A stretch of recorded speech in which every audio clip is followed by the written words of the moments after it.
Hi, I'm Diane McGarry with Drake at Arts. With me today are co-host Tom McGarry, harpist Shelley Otis, percussionist Fabio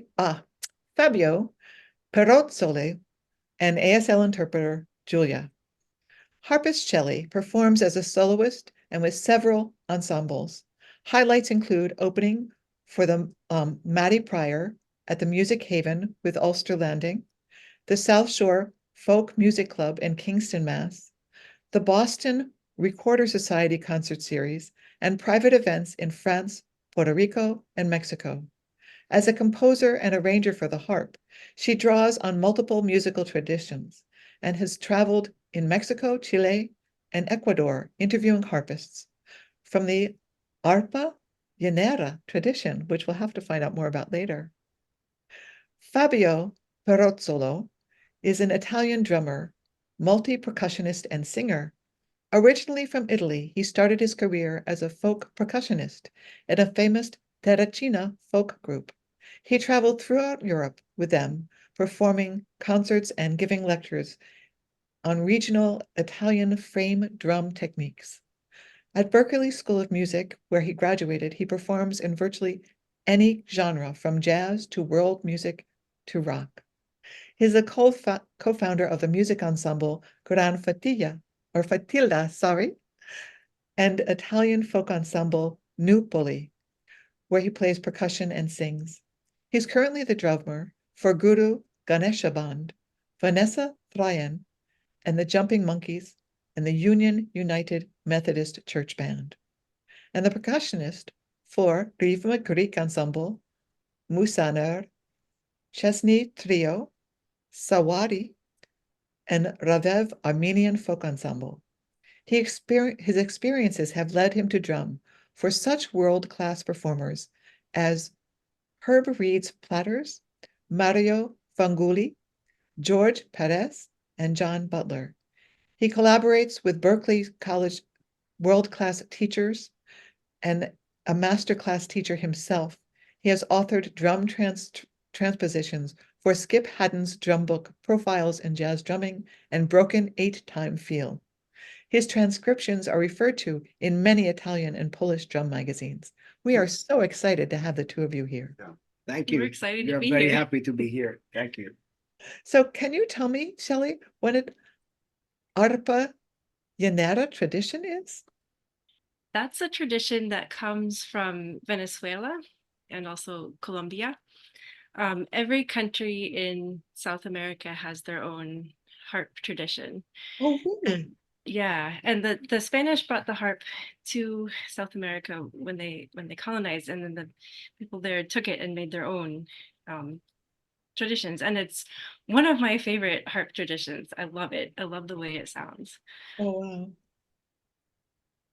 So do they have different harps as well, or just different ways of playing them? Yeah, the harps are different too. They're a different structure than American harps or European harps. They're made of pine usually, and they have a lighter tension, and the Oh, shape wow. is a little bit different. So the sound is brighter, Mm. and the hand position is a little bit different as well. So instead of this, it's like this kind of. um, And they're and not pedal harps, I'm assuming then. no pedals. Totally different. Well, not maybe not totally different, but a different sort of approach and everything. Wow. I found out about it.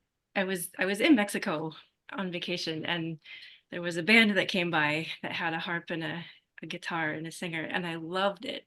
It was so amazing, and I wanted to find out more, but I didn't really speak Spanish that well at the time, and so that prompted me to take a Spanish class.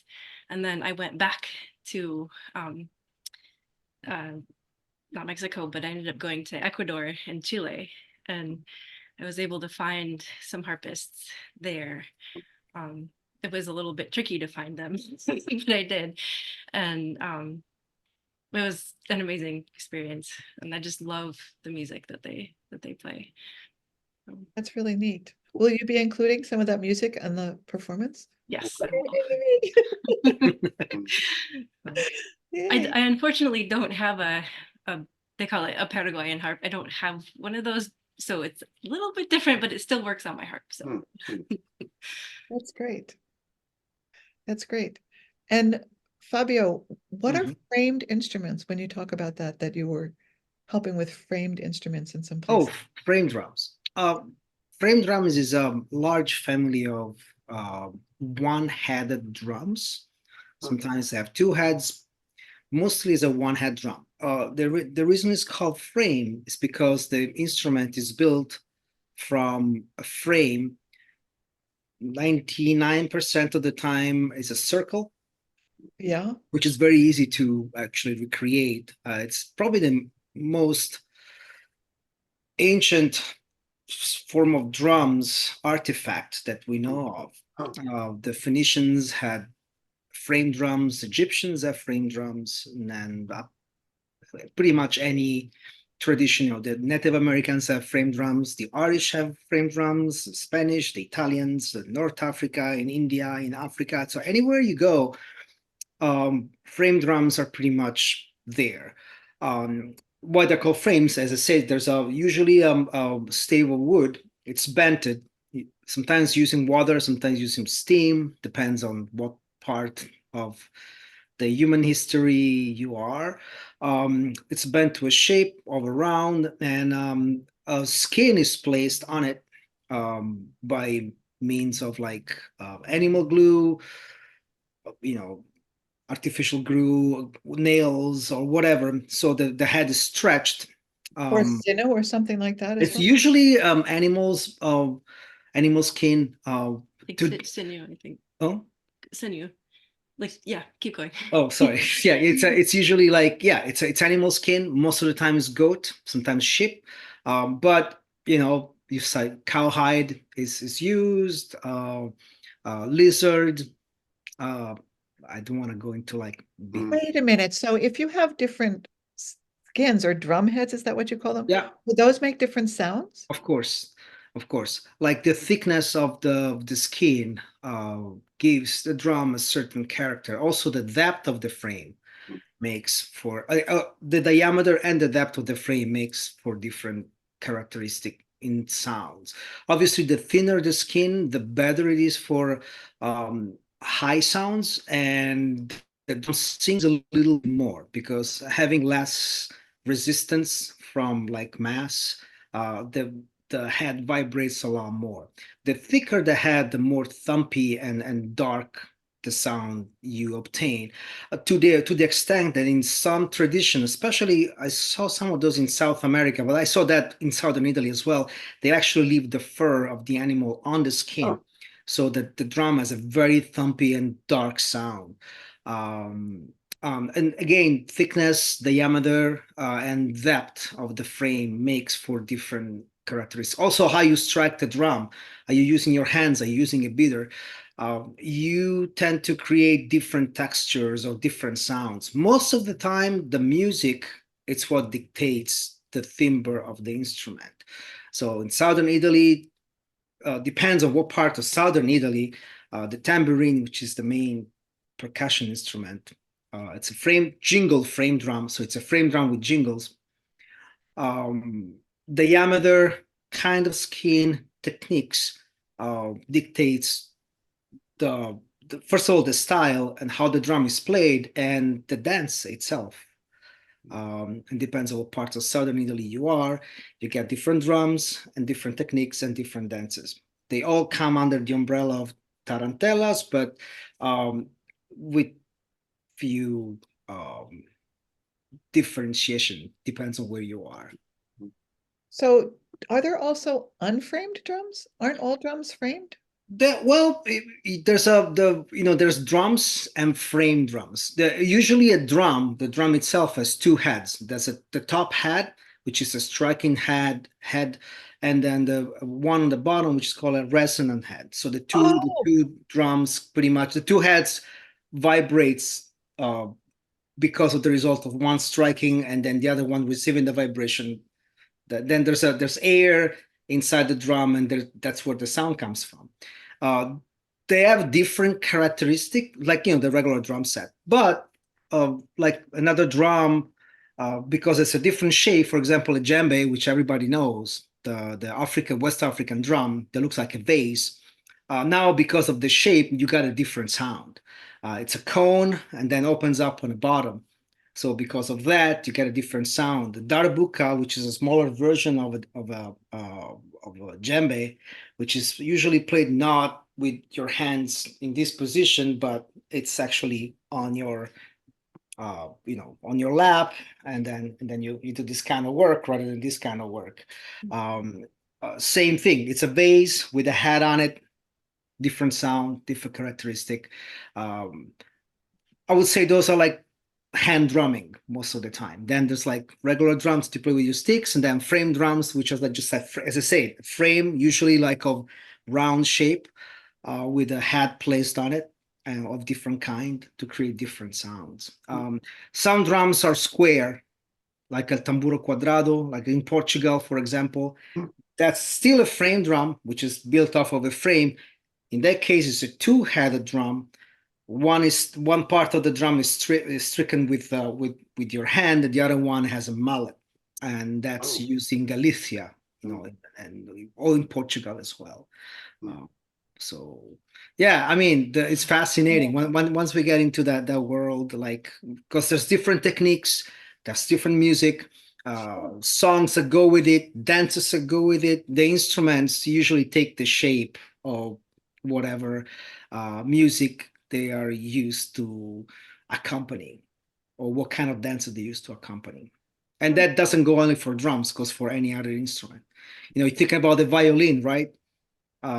If you see fiddlers in Ireland, they are not classically trained. They can't play that style, and vice versa. Like classically trained violinist sounds bad playing Irish music because they don't have the same sensibility for the music. They don't know the music very well. It's like speaking a dialect. I learned English here, so I have an accent, so I don't sound I'm from here. So I learn English by rote. I might express myself more or less correctly, but you can tell I'm not from here. And musically is the same thing. So you're trying to get as close to the original as you can whenever you approach a different style. So, and that goes with any instrument. Sure. So what styles of things have both harp and drums? You can just go ahead. That was your idea. That was my idea. Well, what styles do? Like traditionally, I don't actually know of many that have like just purely harp and drums. I know there are some, but well, the closest thing I can think of is the South American tradition, Yeah. the arpa llanera. oh yeah, The percussion instrument used in that particular style is the maracas, which is played in a very virtuosic way. One think maracas, you think like you just do this. There's nothing close. I mean, it doesn't even scratch the surface. That won't be one of the motion that they do, but it's like But the kindergartners and the grammar school that's kids that's children start play. That playing, is right? correct. That's not what Correct. everybody else does. I mean, you have to It's start them somewhere to get them excited, but that's not where correct. they end, hopefully. Correct. It's like seriously impressive when you see like a good maraca player from that area. It's mind blowing. Like you say it's impossible. It's like when people see me play the tambourine, is they say, I said possible the tambourine does all these things. And it boils down to the fact that that's a folk instrument. So it means that style that seems virtuosic because you see a tambourine, you start shaking it, and that's not the way I play the tambourine. Or you see a maracas, and again you start shaking it, and it's not the way people play in South America. It becomes like it's part of who you are as a folk musician. So you learn the style because of a necessity to accompany a music. But anyway, going back to where you came from. Sorry, I sometimes take tangents. Yeah, the I think the arpa llanera is the only one, one of the few that I think that actually has some sort of a percussion accompanying the music. yeah, And it's like really necessary to actually make to give character to the there's music. so many. Well, in Italy, the That Someone from we Bidano. we don't know. We don't know, We but don't there's know. there's paintings like there's a harp tradition in Italy, from the southern part, that there's paintings of it that show it being played with a group of musicians, which includes percussion. And most of the things I'm thinking of, percussion is in a group that harp is also in, but I don't know of too many where it's just harp and percussion. So, Yeah. but that was something. What about Ireland? Like, did the Boran ever accompany the? I'm sure it I'm sure. I'm probably sure it did. did. Yeah. I mean, I'm sure. I mean, if there's a I didn't mean to ask you a hard question. It's okay. no, it's not a hard question. It's something that actually I never put thought into it. Like, I Yeah. don't think you ever put thought into that. That's Well, yeah, a wonderful question, actually. yeah. I mean, something that needs to be investigated more, and I'm Yeah. sure somebody knows more than us. Yeah. 100%. You know, we've kind of just taken our instruments and taken like musical traditions and kind of like put them together, but Right. And it becomes easier because most of the music that Shelley plays is it's either pop or traditions I'm familiar with. So to me, it's just a matter of like adapting to the sound, Sure. or trying to match with a drum maybe of like smaller size that would not overpower the harp, Yeah. and trying to give an idea of what it would And sound also with the a different pitch too, instrument. right? We don't really think about drums having pitch, but they do. They do have pitch. Absolutely. As frame drums, going back to your question, the new generation of frame drums, and I want to give a shout out to Cooperman, which is a company, it's an American company. They're based in Vermont, in Bellows Falls. They're incredible craftsmen. And they are some of the few frame drums crafters and master crafters that actually have patents of frame drums that are tunable. So because obviously it's not a drum set that you tune from the top, the tuning is internal. There's just so much of a range you can achieve. Sometimes like like 3 or 4 tones top. So for say from C to F, but you really have to crank it to get to F. And when it's tuned right, it's like really rings the fundamental. Going back to drums, actually have pitch, tabla, which is this, and mridangam, which are drums from North India, and the mridangam from tabla from North India, and the mridangam from South India. Those are pitched drums. So there's a drone. The drum is tuned to that drone, and there's an art to tune, which is unbelievably complex. Yes.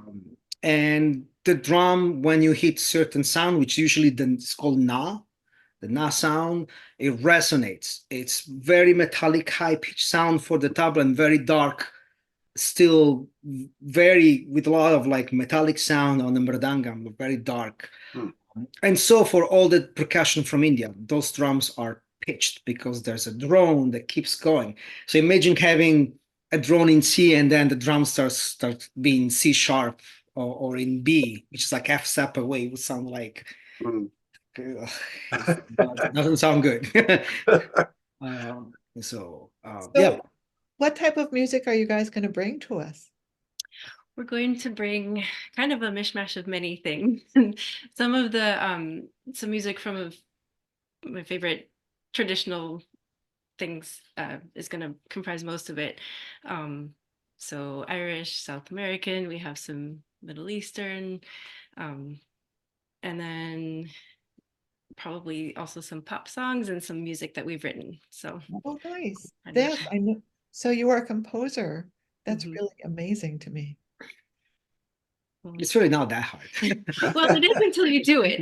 Exactly. Once you have the tools, it's really not that hard. And you just have to like I think it's, before I started doing it, I was like, how do you do this? But then you just kind of like start playing around, and you end up throwing out a lot of things. It's like, I don't like how that sounds. I don't like how that sounds. But then it's fun to just kind of find sounds that you do like, and find a form and a structure of a song, and kind of experiment and make something with it. The challenge is writing something that nobody wrote before you. Well, now especially really complicated. It's very hard because like you technically in Western music, you have 12 notes. Right. That's it. There's only so many There's combinations. so many combinations of those. The originality comes from space, rhythm, and inversions of all these elements, and harmony sometimes. So Yeah. that's where the originality comes from. But melody wise, we are just that's all. I mean, we have 12 notes. That's it. That's all you can use, in different octaves, but that's all you can use. Yeah. But that's a challenge. Composing music is not hard. It's like writing something that's original and meaningful. That's a different story. That's really, really hard. If it's, that's why there's Beethoven. That's why there's Bach. Yeah. So And the you rest. compose as well? Fabio, do you compose as well? I do. I do. And I don't have a very schooled approach to.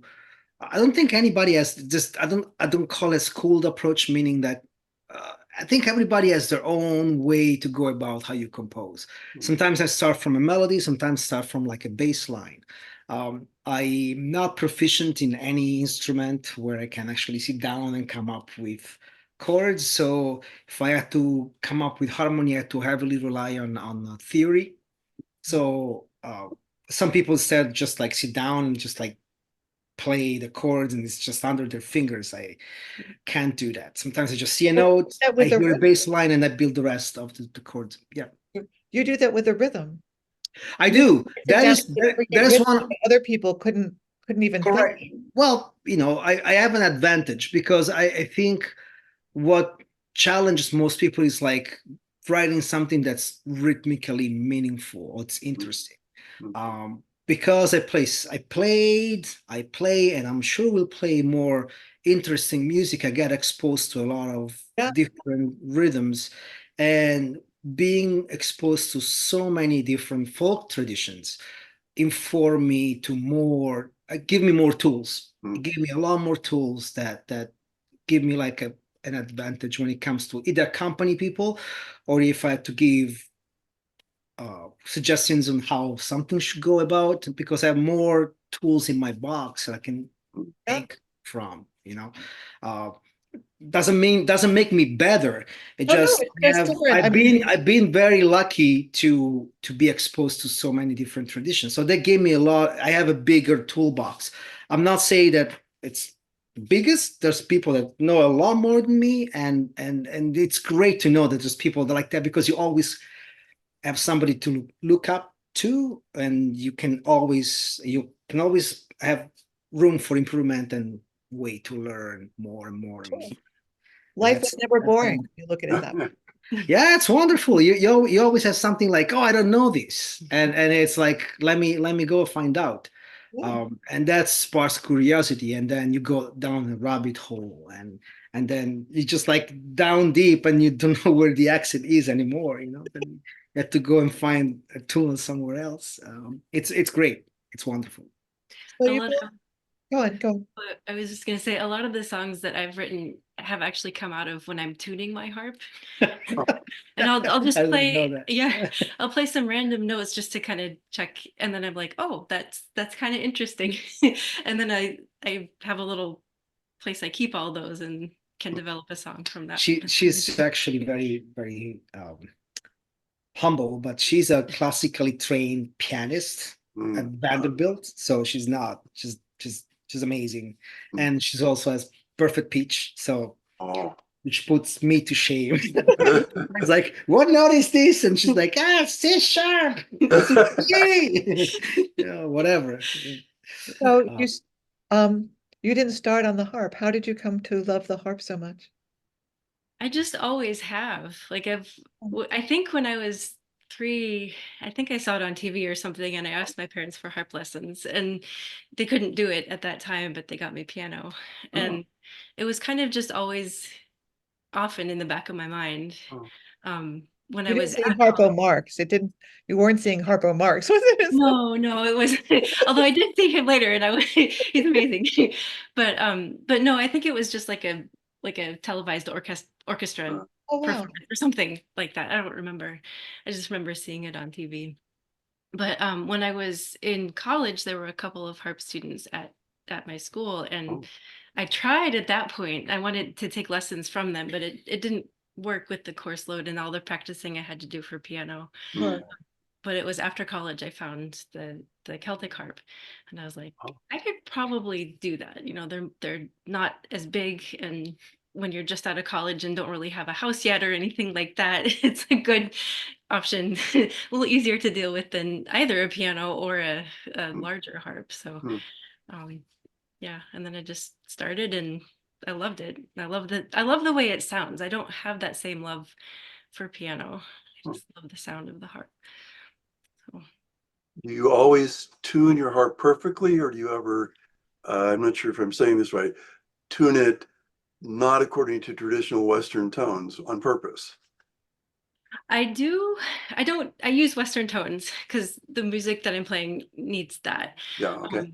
But I have most harpists, this might not make sense to you, but they tune their harp in E flat and I do it in A flat because I like Okay. having that extra flat. And if you want me to explain that, I can, but Well, can you explain it for people like my husband? I know what you mean, but he doesn't. So that would be great. Thank you. okay. So the harp only has 7 notes of the scale. There's only 7 strings per scale. So in essence, it's like a piano that's missing all of the black keys. Oh, So if you want sharps or flats, to put it simply, you either have to have something to change the pitch of the string.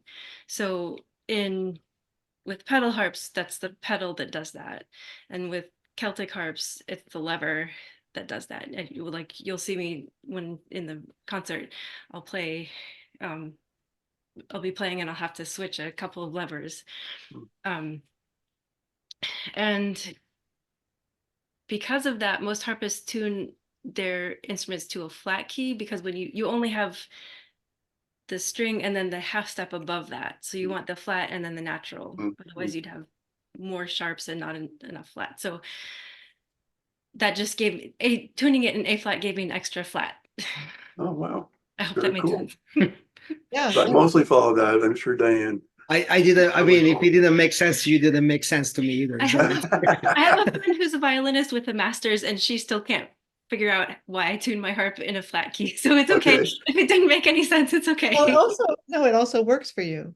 And what you're saying is that you feel like you have more options Yeah. when you tune it that way. Yeah. And there's some, like, especially if I'm going to sing, it gives me the key of A flat, which is a nice key to sing in. So it's like, it just works. Yeah. that's awesome. I didn't know that. Yeah. See, things you don't know. The mechanics of Oh. I have thought about putting it into quarter tones because you play with some like Ooh. the Turkish music and stuff where there's quarter tones, but I haven't done that yet. It's Oh, Yeah. quarter tones are Don't really do it. they're very Well, difficult. And not everybody can discern them either, you know? It's very well, and you get certain instruments, if you're trying to do quarter tones with a piano, forget it. They're just not there. There's way around it to play with a piano that's like in well-tempered key, so it's tuned like 440, and then tuning and playing with instrument they're actually tuned like in quarter tones. I have a few friends that actually are really proficient with that. They either have electronics that can actually change to half flats or half sharps or whatever the macam requires, or they have ways to avoid those notes. So they play around those notes. Skip those notes. Yeah, they skip those notes completely, but they play around them. So they know harmony so well, or they know the style so well, they can actually avoid those notes and they still sound great. Oh. I have friends actually are masters of doing that just because they come. One of them is from Turkey, so he actually is used to like deal with problems like that. So Well, this has been fascinating. Yeah. I hope we didn't lose some of the non-musicians at this last bit, but it's really cool. Thank you so much for speaking with us today, Shelley and it's Fabio. our pleasure. Our pleasure. To hear more from HarpBeat Duo, please join us for their performance during our March Arts Saturday. Register on Eventbrite. And we'd also like to thank our sponsors for making these programs possible. If you'd like to become a sponsor, please go to draketarts.com /donate/. For more information about our concerts, our Art Saturdays, and our other programs, please email us at drakeittarts@gmail.com or just go to our website, drakeittarts.com. This and all our programs are archived on the Drake It Arts YouTube channel. That's youtube.com/@DrakeItArts.